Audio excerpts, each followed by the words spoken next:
Hello, everyone. Thanks again for being at ETS21. My name is Jason Rodriguez, co-founder and CEO of Zpryme. Today, I have the pleasure of introducing you to our next panel. We have a great session, Resilient Transformation. We're going to take a look at Duke Energy's journey to net zero emissions while increasing customer, digital, cyber, and physical grid resilience. Today, you're going to be hearing from Brian Savoy. He's Executive Vice President and Chief Strategy and Commercial Officer for Duke Energy, and the session is going to be moderated by Mark Hollis. He's an industry advisor for utilities at SAP. With that, I'm going to turn it over to Mark and Brian. You guys have a great session. Very good. Thank you, Jason. Brian, thanks for joining me today. Hopefully this will be enlightening for those listening. So our discussion today, as you know, is around net zero resiliency.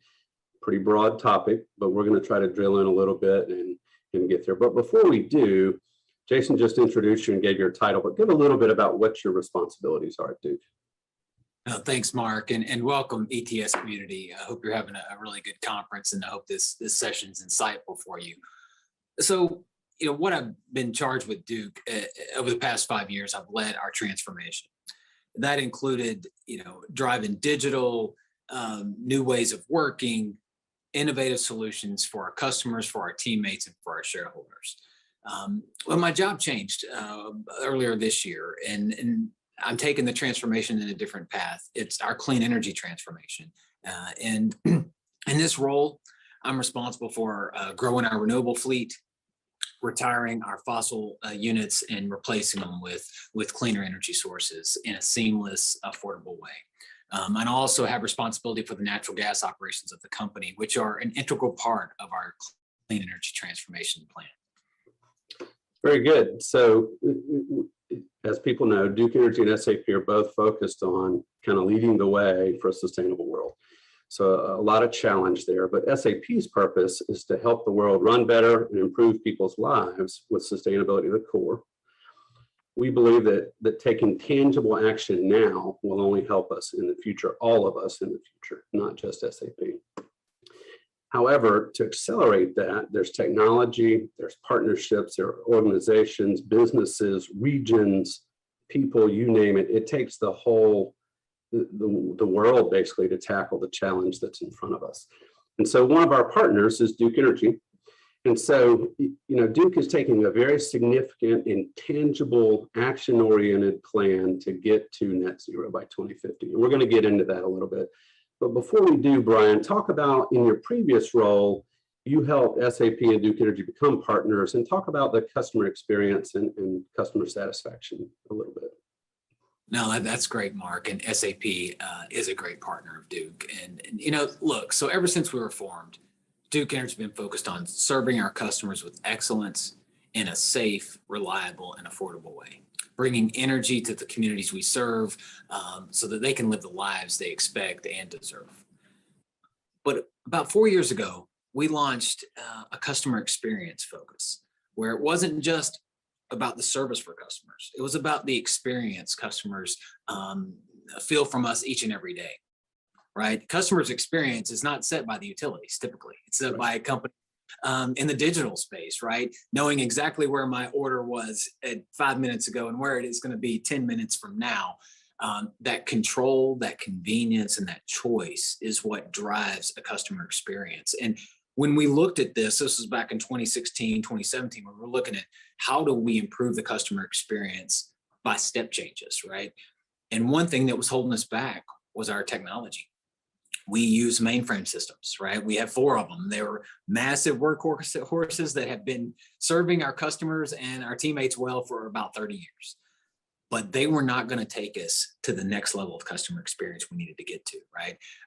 Our customers expect new product offerings, and they expect us to meet their needs in digital solutions. And mainframes are very hard to reprogram, right? If you wanted to bring a new product to market, it might take 4 or 5 months, maybe 6 months to code it in the mainframe and test it to ensure it was ready for scale at the customer level.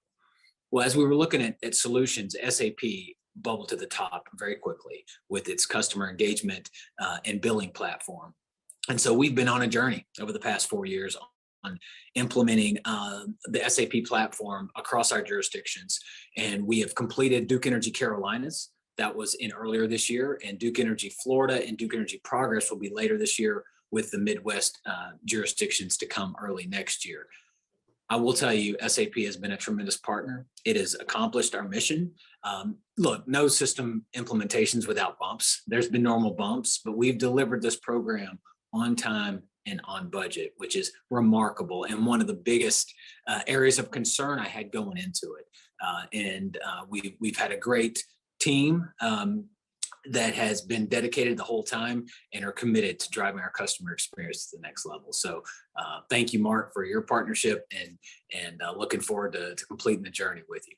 Sure, that sounds great. So let's shift then to, technology never ends. It's always changing. It's always evolving. So, you went from that to net zero and sustainability, and now you're kind of looking at, Duke Energy has some aspirational 2030 goals and 2050 goals to be net zero. And I was thinking this, well, it's 2021. That's not too far away if you think about it in those terms. So talk a little bit about Duke's net zero plans, the 2030 targets and the 2050 targets. No, that's a really great question, Mark. In 2030, we have a goal of removing 50% of our CO2 emissions from 2005 levels by 2030. And 2030 is going to be here before we blink. Right. And like you said, it's 2021 now. We're about to turn over 2022. The pandemic has just been an accelerator of time, I think. But, when I step back and think about the 2030 goal and 2050 goal is to be net zero carbon by 2050. And I expect that date to come closer to us over time. Right. So 2050 was a goal we set last year. And as we move forward with our clean energy transformation, I expect that to come closer. But let's focus on what we're going to do in this decade to get to 50%. We've set our strategy on 3 pillars. Shape the landscape, which means we're going to champion public policy, legislative actions, and partnering with stakeholders to accelerate clean energy transformation. Right? We need proactive policy. We need regulatory models that are going to help us do this in a way that is good for our customers, good for our communities, and good for our shareholders. That's one pillar, shape the landscape. Ready the system. We need to ready our system and safely transform. Right? We do this pretty well as a utility, along with many of the utilities that are tuned in today. But we're going to have to do it at a pace that's not comfortable. Right? The clean energy transformation is not going to be drawn over multiple decades. It's going to happen pretty quickly. And what we're going to do in this decade is inject a lot of renewables to the system, a lot of battery storage, retire baseload coal units. Those are going to be big changes that we're going to have to safely and reliably work through so that there's a seamless view from the customer. Going back to that customer for a second, is the customer just expects the light to turn on when I hit the switch, right? And so doing that in a way that is engineering sound and is going to work for our customers is a big deal. And lastly, delivering sustainable value for our customers and our shareholders. That's what we're in business for, right? And this means we're going to do the transition in the most affordable and reliable way we can do it, to minimize our stranded cost risk, right? Retiring plants early creates stranded cost risk.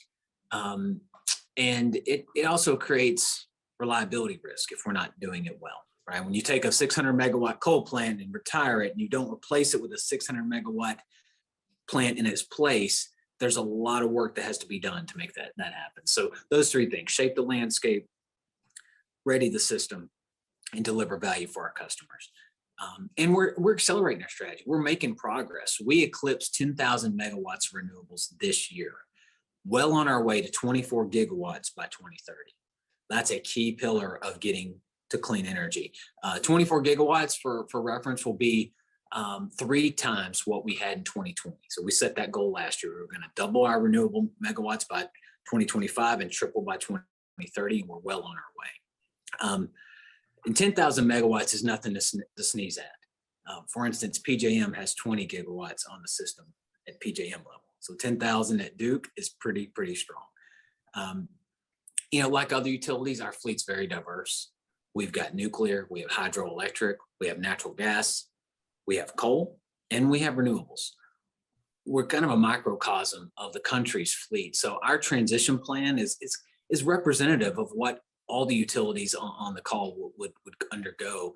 And it's really hard, right? Because you're replacing some baseload generation with intermittent resources, whether it's solar that delivers energy during the sun shining, and then it's wind that delivers energy when the wind's blowing.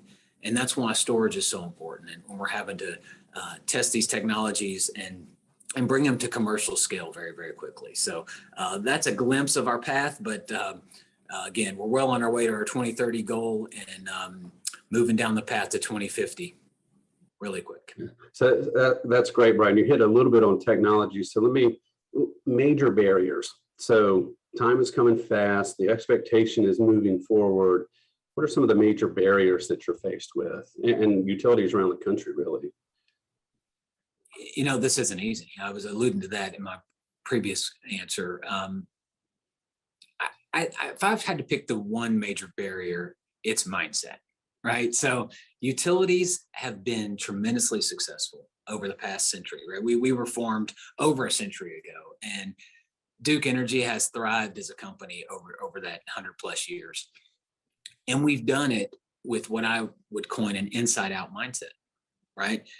Means we build generation and we run power cords to customers and we control it all from A to Z. And we do that really well. We've got control systems. We've got people overseeing processes to make sure things work all the time. And when a storm comes, we know exactly where to go to correct that storm and replace those outages as quickly as possible. And that has worked well up to now. But as we look forward, what we're seeing is a lot of distributed resources, right? A lot of plug and play into the system where the utility will play a role and others will play a meaningful role.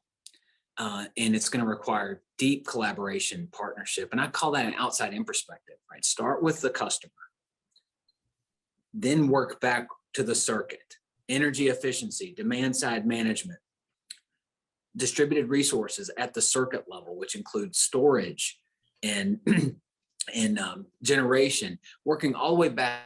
And central station generation is almost the last thing you solve for in the new world, right? So inside out, you start with central station generation, outside in, you end with it. And that is a different mindset, right?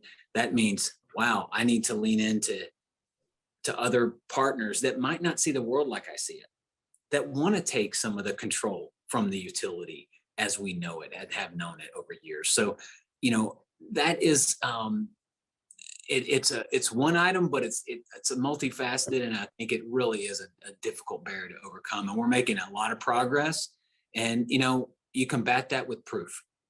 You have proof points of success, and you build on those. And we're seeing that in many ways. So speaking of control, regulators have been around just about as long as utilities. Legislators have been around probably longer than utilities. Talk about that a little bit, the regulatory construct, the legislative construct. How is that enabling some of this to move forward? Well, I would, in one word, it's complicated. Okay, it's complicated, but it's also critically important. You know, I mentioned shaping the landscape was a key pillar of our strategy to path to net zero, because, you know, we basically do nothing without regulatory approval. We don't change prices. We don't change generation assets. You know, the degrees of freedom are very limited to the utility. And so what we're doing is we're educating our regulators and legislators. We're showing them the benefits of clean energy technologies, how they will look in communities, what it will do to jobs, what it will do to the economy. You really need to look at all those components to, I guess, pick their interest that change is needed, right? Because first you got to kind of deal with why and why now. All that's around change. Our regulators are seeing it, and in some states more than others, right? It's a journey, and not every state is as aggressive on their clean energy goals as others that we operate in. So we're having to tailor it to the state we're operating in at the time. But we are making progress, and we're underpinning those messages with, look, natural gas will play an important role in all these clean energy transitions. And we need it for a few decades to come, right? In a way that provides reliable, dispatchable generation. And we need technology breakthroughs to replace natural gas ultimately, but we don't see those happening in the 2020s, probably more in the 2030s. Okay. So you talked a little bit about workforce, you talked about technologies. SAP obviously is trying to enable companies to use technology to move there. To get to sustainable goals, you got to have people. Technology is fantastic, but without people, the technologies never get implemented. And so talk a little bit about what are the workforce challenges that you see? You know, the utility, I hate to say the utility of old, we have an aging workforce that's, you know, the nuclear fleet and some of those that are going to move into retirement, and good for them. But then the future technological advances, you're going to need, I'm not going to say a different workforce, but some new players in the workforce to help that. So talk about the workforce a little bit. Well, you know, Mark, you do nothing without people. You said that, and I firmly a subscriber to that. And we've underwent a lot of workforce changes as we've retired many coal plants over the past decade, right? We're retired 2/3 of our coal fleet already. And if you think about it, a coal plant has about 100, 120 employees, because there's fuel, you have to move around the coal with bulldozers, and there's a lot of maintenance on coal pulverizers and those things. We moved those to gas plants. We replaced coal with gas in large fashion. Gas plant has about 25 employees. So we went from 120 to 25, and we had to retool and reskill those coal employees to new jobs then. Some went into our distribution, our line technicians, some went into the gas generation area, and others went into renewables, right? And now we have even more transition coming, because when you move from a gas plant with 25 employees to a solar farm with a half an employee, one employee oversees 2 farms, right? It's even another transition. And where are these jobs going? Where they're going more technological, right? They're going more data, more digital, because digital solutions are how we're running plants with a half an FTE, right? You're monitoring it with sensors, using big data and analytics to determine when I need to do predictive maintenance to extend my run times and increase profitability for those assets. So it's a skill set that went from more wrench turning to more data mining. And we have a workforce agility program at Duke where we are retooling employees. We're doing it through formal training, which is, I would say, relatively small in relation to on-the-job training and gig assignments. So we're doing, a lot of gig assignments where, Mark, if you wanted to try out a new area, you post for a gig. That means you're doing part of your time on this gig. And if you like it, that tells you, okay, I want to move in this direction. What skills do I need to hone before I'm ready for a full-time role in that area? Yeah. And we're about a year into this. We have some more to go, but we've had some really good success so far. And I'm encouraged about how we're going to take this workforce to make it the workforce of the future. Yeah, that's fantastic. And speaking of the gig economy, the pandemic really accelerated that. I think Duke started that right around the time the pandemic started. So we won't credit the pandemic with Duke's success there, but the gig economy is fantastic. So you talked a little bit about analytics. SAP, a technology company, we love data. Data is the new bacon, if you like bacon. Whatever phrase you want to put on, it's the new oil, whatever you want to. But data helps companies and leaders like yourself get insights into very either particular things or the grandiose, the whole system of things. And so do you have any specific examples of where you're using data analytics or some metrics that have kind of shocked you maybe? No, Mark, I think, data analytics is infused in every part of our business. But I would say some of the areas I've been most proud of have been how we're using data.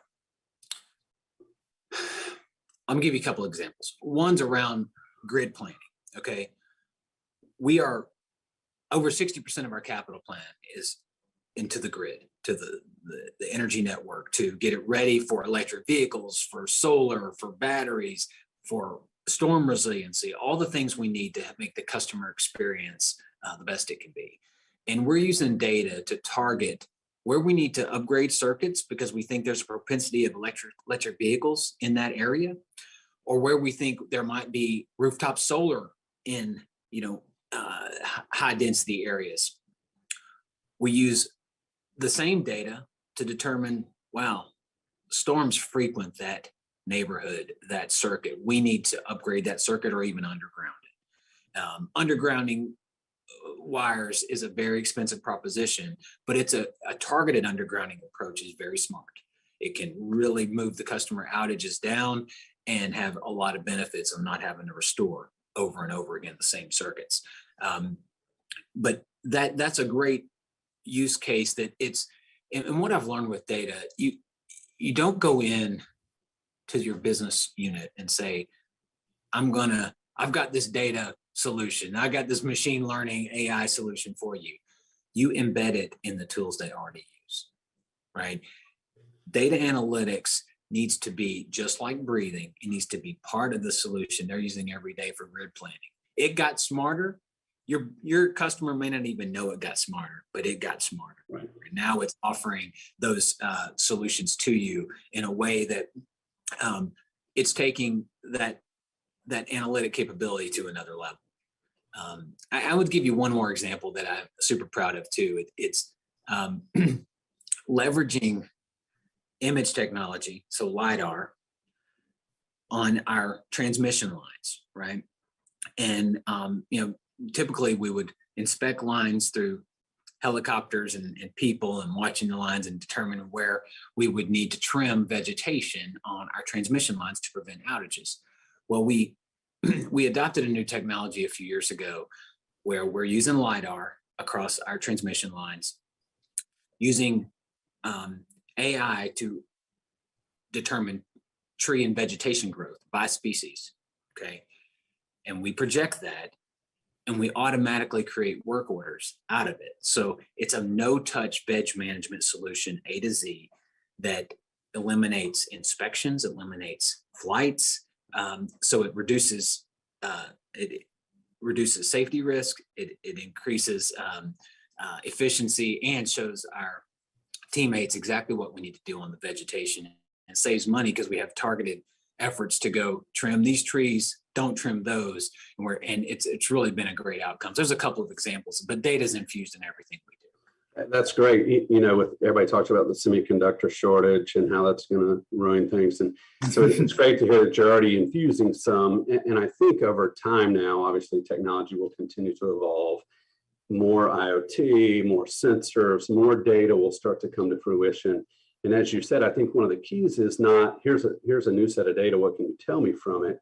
If you can infuse it in a way that those data scientists and others looking at it can just marry it into or pair it with and try to figure out what it's telling you versus kind of forcing it in there, it's a great way to push it along and push that forward. So I know we're getting close to our time, but another one I wanted to ask you about. So a lot of great things that do, big capital plans, you got a lot, you're probably your most critical people are your friends and family.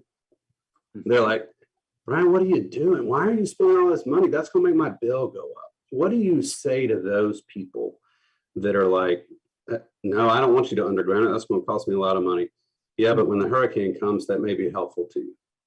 So what do you tell those critics that are on every utility and they all have them? What do you tell your friends and family about Duke's plan? No, that's a great question, Mark. And look, nobody wants the bills to go up. I don't want the bills to go up. Right. But I also am a realist that investments need to be made as we want to keep up with the times. And electricity is becoming a key fabric of our life, right? We all learned that last year in a big way with the pandemic. When I explain our clean energy transformation to people I love and know, I like to relate it to their families, right? We owe it to our children, their children, and their children to sustain this planet and this wonderful life we've had. I mean, we've had an amazing run in this world, and it's been a great place to live, and we need to keep it that way. And we used the best technologies we could to have the lives we've lived. Now there's better technologies, and they're becoming cheaper and more commercially available each and every day, right? Wind was very expensive in 2005 when we first got into it. It's pretty much on par with natural gas now. Solar has fallen the same cost curve. Batteries are not far behind, and they need to get there. And we really need long duration batteries. But all these things will help us preserve this planet that we all love and need for our legacies. So that when I break it down in layman's terms, that's what I say. Yeah, no, and that's fantastic. And you, back to kind of how I opened this, you think about that, and Duke can't do that alone. SAP can't do that alone. SAP and Duke together can't do that alone. It's really the country, the world has to come together, which is an even probably bigger challenge. But you've got to have businesses and residential and regions of people and regulators, and we all have to come together in this sustainability battle and try to figure out how to reduce. If you want to see some mind-boggling statistics, go Google how many solar panels do you need installed to reduce all the carbon in the world. Well, you can do, some of the statistics are just fine. You can do one a day for 50 years and still not even be, close to where you need to be. So it's going to take a village. I think everybody gets that. So I know we're getting close to our time. What departing thoughts or thought-provoking statements, or what would you like to leave the audience with today? Now, Mark, and thank you again for hosting. Removing carbon emissions is a huge monumental task. And we just talked about the power sector. There's a transportation sector, building sector. There are other sectors. Supply chain. I mean, it goes from the beginning all the way to the end, right? Absolutely. But, we can do what we can do. And I would ask each of you to lean in more in energy efficiency, because it's something, little habits that we change each and every day can make a big impact when we do it collectively. And it is the opportunity that we can all make a greener planet, because the cheapest and the greenest electrons are those that we never generate. And those are driven by customer behavior, and all of you are customers. So, take away that one thing, is that we can really lean into energy efficiency, and we can all make this place a greener planet. So thank you so much for today. Yeah, no, thank you, Brian. It's been great. I know it was quick and we went through there fairly quickly, but thank you for your time. Jason, thank you. Zpryme, it's been great. And I think with 2 minutes left, there were no audience questions. So I'll spare you that, and we'll give you a couple of minutes back. Thanks, Brian. Good to see you. Very good. Thanks, guys.